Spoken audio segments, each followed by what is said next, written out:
lagi bersama kami sahabat Klavus Kacita.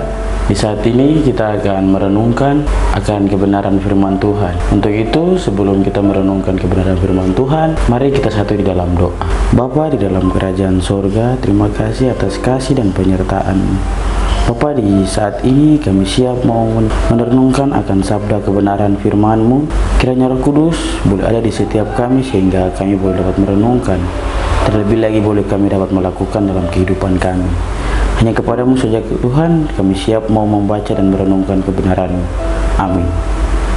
Kebenaran firman Tuhan di saat ini terdapat di dalam kitab Injil Markus, pasalnya yang ke-13 dan ayatnya yang ke-24 sampai ayatnya yang ke-32. Demikianlah firman Tuhan. Kedatangan anak manusia, perumpamaan tentang pohon ara. Tetapi pada masa itu, sesudah siksaan itu, matahari akan menjadi gelap dan bulan tidak bercahaya dan bintang-bintang akan berjatuhan dari langit dan kuasa langit akan goncang. Pada waktu itu orang akan melihat anak manusia datang dalam awan-awan dengan segala kekuasaan dan kemuliaannya. Dan pada waktu itu pun ia akan menyuruh keluar malaikat-malaikatnya dan akan mengumpulkan orang-orang pilihannya dari keempat penjuru bumi, dari ujung bumi sampai ke ujung langit.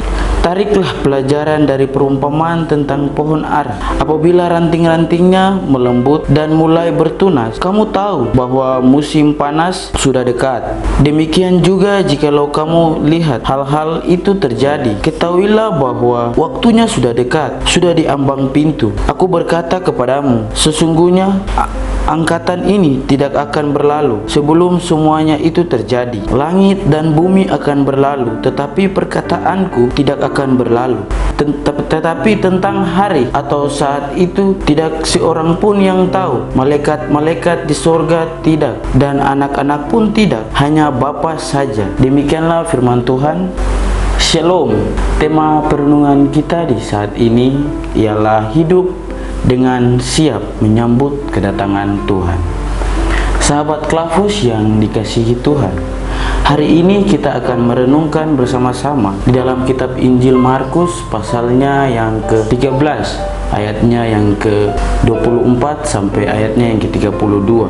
Saat ini kita sudah dekat perayaan Natal, tetapi teks ini tidak berbicara tentang kelahiran Yesus, melainkan berbicara tentang kedatangan Yesus kembali yang kedua kali. Sebelum Yesus menyampaikan firman ini, bangsa Israel sedang hidup dalam situasi yang berat. Mereka dijajah oleh bangsa Roma. Pajak tinggi, hidup serba tidak pasti. Banyak orang hidup miskin dan tertindas. Secara agama pun mereka terpecah-pecah. Ada kelompok Farisi, Saduki, dan Zelot yang saling berdebat tentang bagaimana Tuhan akan bertindak. Dalam kondisi seperti itu, wajar jika murid-muridnya bertanya kepada Yesus, "Tuhan, kapan semuanya ini dipulihkan? Apa tandanya?" Lalu Yesus menjawab dengan pengajaran dari Injil Markus pasal 13 ini. Ia berkata, akan ada tanda-tanda di alam. Matahari gelap, bulan tidak bercahaya, bintang-bintang jatuh dari langit. Ini bukan supaya kita takut, tetapi sebagai tanda bahwa Tuhan sedang bertindak dan sesuatu yang besar akan terjadi dalam kehidupan kita. Setelah itu, Yesus berkata bahwa anak manusia akan datang dalam awan dengan kuasa dan kemuliaan yang besar. Artinya, Yesus akan datang kembali untuk menegakkan keadilan, mengumpulkan umatnya, dan memulihkan setiap keadaan saat itu. Lalu, Yesus memberi perumpamaan tentang pohon ara. Ketika pohon ara mulai bertunas, kita tahu musim panas sudah dekat.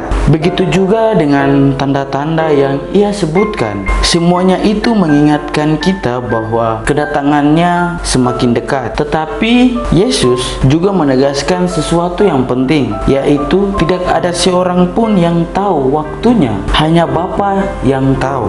Jadi, tugas kita bukanlah menebak-nebak, tetapi berjaga-jaga setiap hari. Apa yang kita pelajari dari perenungan kita saat ini, sahabat Klavus dikasihi Tuhan? Pertama, kita diajak hidup dengan hati yang siap. Kita tidak tahu kapan Yesus datang. Jadi, mari hidup kita jujur dan setia, bukan karena takut, tetapi karena kita mengasihi Tuhan.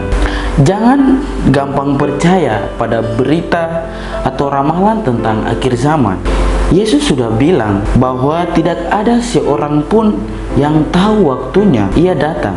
Fokus kita adalah menjalani hidup yang mulia, menjalani hidup yang memuliakan Tuhan setiap hari dalam kehidupan kita. Saat kita merayakan Natal, kita diingatkan bahwa Allah selalu menepati janjinya. Jika Yesus datang pertama kali sebagai bayi, itu bukti bahwa janji Tuhan tidak pernah gagal. Jadi, kita bisa percaya bahwa kedatangannya yang kedua kali itu pasti terjadi. Seperti kata firman Tuhan bahwa janji Tuhan ya dan amin. Ini memberikan kita pengharapan di tengah pergumulan hidup kita, Bapak Ibu. Masalah ekonomi, tekanan atau persoalan keluarga, Yesus mengingatkan kita bahwa dunia bukan tujuan akhir. Akan datang hari ketika Yesus memulihkan semuanya. Ini memberikan kita kekuatan untuk tetap berjalan di tengah berbagai situasi kehidupan yang sedang kita alami saat ini. Sahabat Klavos yang dikasihi Tuhan kita Yesus Kristus, perenungan kita di saat ini mengajak kita menyambut Natal bukan hanya dengan dekorasi dan perayaan, tetapi dengan hati yang berjaga-jaga. Bukan berjaga-jaga karena takut, tetapi karena rindu bertemu dengan Tuhan. Marilah kita hidup dengan iman, pengharapan, dan kasih. Percaya bahwa Tuhan yang datang di dalam palungan adalah Tuhan yang datang kembali dalam kemuliaan. Tuhan memberkati kita dengan firman-Nya. Amin.